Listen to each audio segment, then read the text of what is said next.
नोंद्या कसं आहे तू लोक शाळेला जाते एवढा मोठा ऍक्सिडेंट झाला तर तुला सांगू काय सांगू माझ्या डोळ्याने दिसायला आता मावली माझी पूर्वी खरं मस्त राहिलं अजून पण काय म्हटलं तिला भेटा तिला विचारा घ्या ना जरा जवळ घ्या तिला काय 9 महिने पोटात ठेवले तरी हात फिरवावं तू कशी आहे म्हणावं बाप नाही त्याला भाव नाही त्याला नको आता काय सांगण्यात असते हा आई आहे म्हणून आलं का नाही भेटायला हा मॅडम तुम्ही नसते तर मग माझं काय झालं असतं मला पण आज किती वर्ष झालं सांभाळले का नाही असू द्या ती बी लेक आहे मी बी लेकच आहो मला लेकच म्हणताव का नाही तुम्ही म्हणतो मी लेकच आहो का नाही तुमची मग लेकरू चुकत असते आई वडिलांनी माफ करायचं असते घरातून बाहेर का पडल्या का पडले आता पडले रोज त्याची किटकिट रोज मार हा काय करायचं जिंदगीतून आपलं ते काय कवाय नाही इकडे देवाने मला दुसरी लेख अशी दिली ना कुठे नाही सांगत तुम्ही कसं मला एक दिवस हाताळलं तर सांभाळेल ठेवते तुमची तर ओळख नव्हती मला 4 वर्ष आई बाईने सांभाळलं मी कशी विसरा आपल्या शोध वृद्धाश्रमामध्ये आपल्या सगळ्या आजी निराधार आहेत हे मी नेहमी म्हणते आणि काही कारणाने बाहेर घराच्या रागावून पडतात काय होऊन पडतं आणि तसंच वत्सलाजी पण घराच्या बाहेर पडल्या होत्या पण वत्सलाजीची मागं बहीण येऊन गेली आणि आता मुलगी आल्या मुलीच्या घरी खूप वाईट गोष्ट घडली तिचे थोडंसं आपण बाकीच्या सगळ्या गोष्टी नाही सांगू शकत पण आज तिला कळाल्यावर ज्या ठिकाणी ती काम करत होती त्या मॅडम तिला घेऊन भेटायला आईला आल्यात घेऊन तर बघू काय होतंय आपल्याला पाठवता आलं पाठवू काय तिची परिस्थिती आहे ते पण जाणून घेते मी माझं तर एकच म्हणणं आहे की प्रत्येकाने त्यांच्या आईवडिलांना घरी घेऊन जावं आणि आपण पण त्यांच्या कुटुंबात पाठवावून पुनर्वसन करावं हीच माझी इच्छा असते नेहमी पण मजबुरीखाली आणि जबरदस्तीखाली मी सगळ्या गोष्टी नाही करू शकत वत्सलाजीची इच्छा असेल तर जातील त्यांची इच्छा असेल आईला घेऊन जायची तर घेऊन जातील इच्छा म्हणून काहीच करायचं नाही तुमची जबाबदारी आहे तुम्ही सांभाळा असं म्हणून पण मी कधी कुणाला म्हणले नाही आतापर्यंत कारण त्यांना मी ढकलून पण नाही देऊ शकत माझा खूप जीव लागलेला आहे त्यांच्यावर पण आणि त्यांना जायचं असेल तर ते नक्की जातील सगळेजण चितागती बघताय तुम्ही कोण आले लेकरू असल्यावर कुठून मी पाखरू उडून येतं ग घरट्यामध्ये आईपाशी हा आनंद झाला तुम्हाला आनंद झाला मग आनंद रडू नको तू यावं असंच वाटतंय माझ्या मोनाजीला पण लय वाटतं भेटायला एक दिवस माझा पण मुलगा येईल मोनाजी येईल कधीतरी येईल असंच येईल हा नको काय काळजी करू नको रडू काय रडायचंय मोनाजी जसं वत्सलाजीची मुलगी आली तसं आमची मोनाजी रडायला लागले सुंदराजी रडायला लागले तिकडे आमची भामा रडायला लागल्या मंदाई रडली आमची कलावती आजी आकाचं तोंड आमच्यासारखं गडगुड डोळे भरून येते सगळ्याला वाटतं घरच्यांनी यावं भेटायला आनंद झाला वत्सलाजी मस्त खुश आहे सांगितलं नाव किती छान ठेवलं ठेवलं नाव असं तुम्हीच ठरवतं लावले ये देखो श्लोक को सांगितलं की तुम्हाला श्लोक को दिखा श्लोक दातो चांगला आहे त्यांची मुलीचा अपघात झाला अरे दा म्हणायचं काय झालं लय लागले का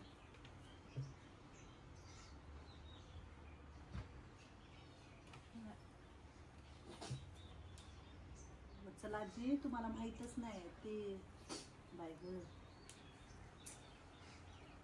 दाखवा कुठला फोटो तिची फ्रेम 22 मध्ये गेली का ती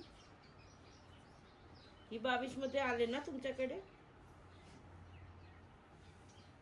2-2 महिने झाले पण ते झाले सप्टेंबरला हा ना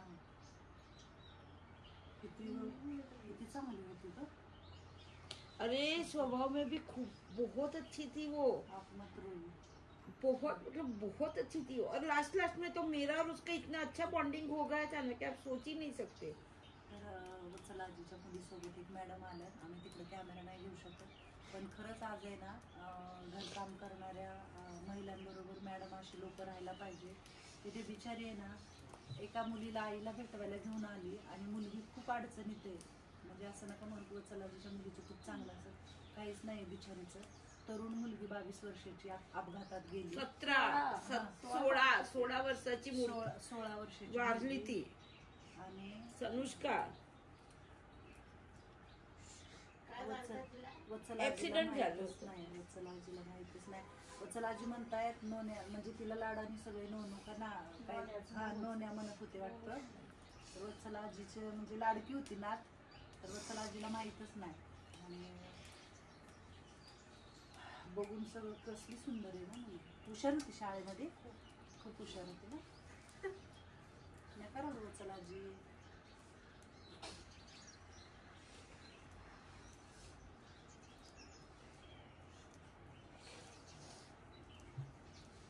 बस म्हणा.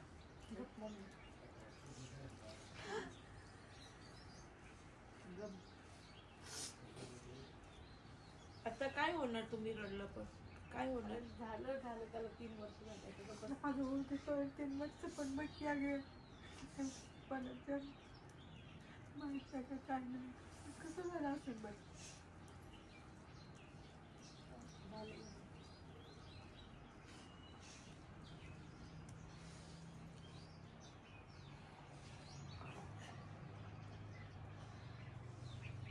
वत्सलाजी कधी ना कधी कळणारच ना तुम्हाला, मग डोळ्यात पाणी पुसून.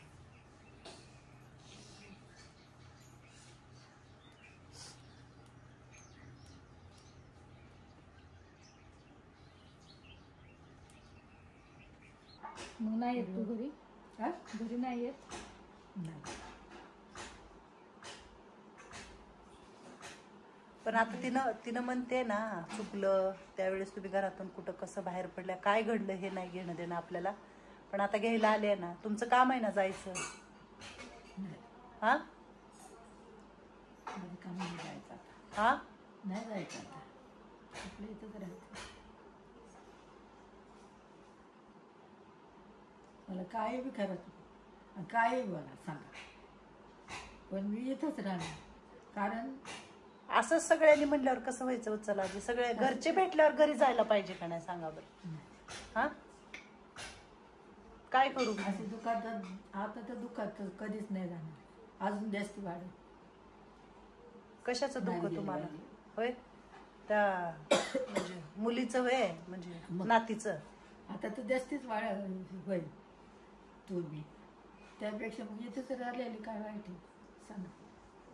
एवढं होता डोंगर तर एवढा डोंगर झाला ते ऐकूच आहे काही. एवढी कर्तबीची पूर्वी सोन्यासारखं गोळा गेला. आता खरं आहे. आता तुम्ही ते विचार परत करत बसणार आहो का? नाही आता ते अहो तू रोजच राहायला लागेल मागं, आम्हालाच माहिती आहे.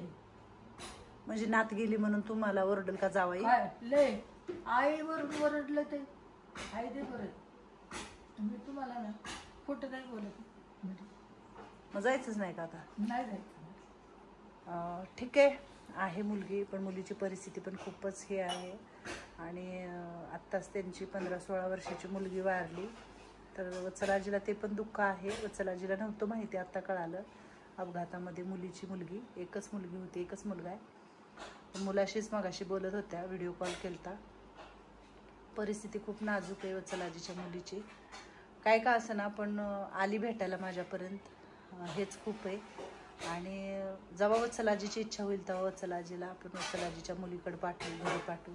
काय हा जाचाल का नाही कधी? बघता येतं, पण आता तर सध्या जाणार नाही. त्याला जायचं नाही.